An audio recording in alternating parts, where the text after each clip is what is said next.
Okay, so this is the fifth of the biomechanics of resistance exercises.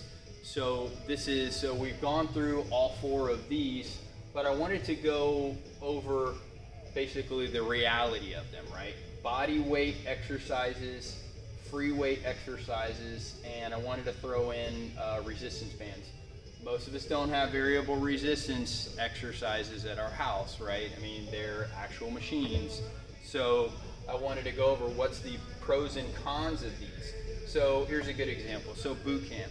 What do you typically do in a boot camp class? Well, you're typically doing body weight. Well, it's great initially, right? Because your body's basically, you're doing Metcon and you're doing your local muscle endurance work. So basically high repetitions of lifts, but it's body weight. So you end up losing, 20 pounds, 30 pounds, and you're like super proud of yourself, great. But the problem is then it starts slowing down and you're wondering, wow, why am I slowing down? Well, you're not really getting any strength from those exercises, right? I mean, what's the basic breakdown of the definition of strength is not just to be able to lift more increase in load, but to lift more increase in load multiple times, right? Well, you are lifting the same weight every single time, right, with your body weight, right? So you begin to lose weight, well, now you're lifting less, but you are doing more volume, but you're not doing more, there's no real strength that's coming from that, minimal strength, let's put it that way. So that's the drawback of body weight. Now, what does it allow you to do pro-wise? A ton of things, right? The functional aspect of doing body weight is amazing. You can do anaerobic. You can do aerobic based state as you're lifting. So that's a twofold, right, that you get.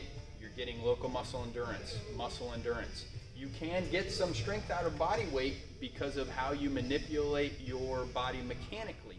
So let's say I'm doing a regular push-up and I want to make that harder. Bring my feet up on a box to where my body's more paralleled. Well, now I've got a lot more resistance in my chest than I did before because of that mechanics of that angle is now less. And so that basically takes my center and brings it closer to my chest. So that's super positive on the body weight. Not to mention, we are not a localized moving machine. We are a multi-joint utilized machine, right? Survival tool wise is everything moves as one unit, right? Holistic, synergistic. So free weights.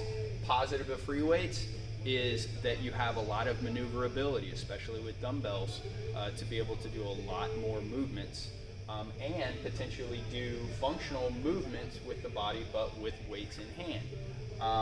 Now, that being said, barbell work, one of the issues that the super common issue with injuries when it comes to barbell lifts is that the hands are solidly stationed when you're going through your range of motion. So that can begin to impinge the internal rotator or AC joint for people that are doing presses a lot, right? But the drawback is you're only as strong as your weakest link when it comes to your free weights.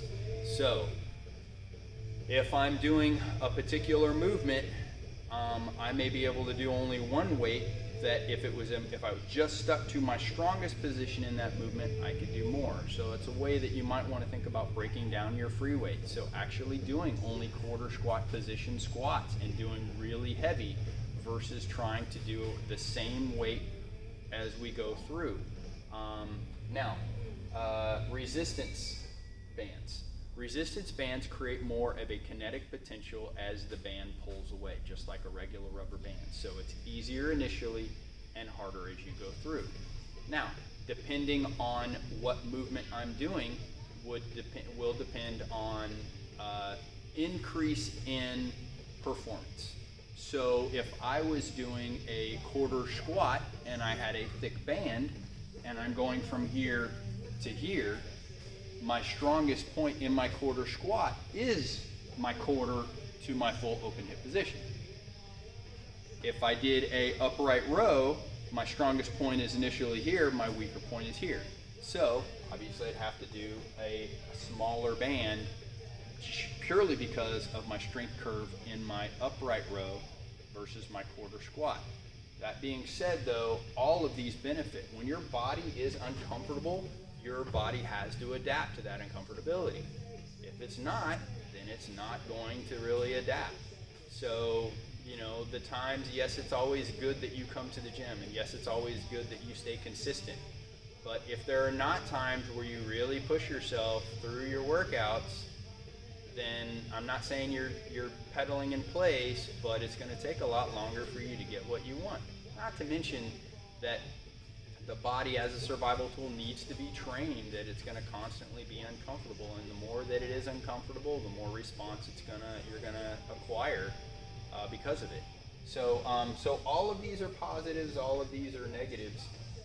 Resistance bands too, with them, you know, a thinner band is more beneficial than a thicker band, because what will end up happening is you'll have next to no resistance on the initial, and then you'll have a lot of resistance where you can barely finish on that very small last part of the range of motion. So really, bottom line is, you know, the fullest range of motion for any muscle group, the better. So that's about it for these, and I hope y'all like it and are as nerdy as I am when it comes to this stuff.